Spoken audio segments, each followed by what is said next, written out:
عليكم متابعينا الكرام، حاليا جهز وتوفر عندنا موديل جديد ضمن وجبة الدرجة الاقتصادية. غرفة 6 أبواب، طابق واحد، قياس الكنتور يكون ارتفاع 2.40 متر، طول الكنتور يكون 3 أمتار و20، زاوية الملابس تكون بابين كنتورية نفس ارتفاع الكنتور. الموديل هذا متكون من 9 قطع، كنتور وزاوية جزامة. الشرباية هاي متكونة من 5 قطع، تاج عالي ناصي، إضافة إلى كوموديات عدد 2. سرير الموديل يكون بلاويد أسود 6 رجلين. ميز مراية هذا الموديل يحتوي على بابين إضافة إلى مجرات عدد 2.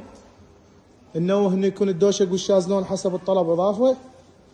نتحول وياكم على التقاطيع الداخلية لهذا الموديل. الأبواب متصلات الطرفانيات يحتوون على بورة علاقة. نظام التفسيخ والشبكة في صنع مادة على طول الباب. خارج هذا الموديل يكون من MDF 5 ملم بهالتحشاء هذا.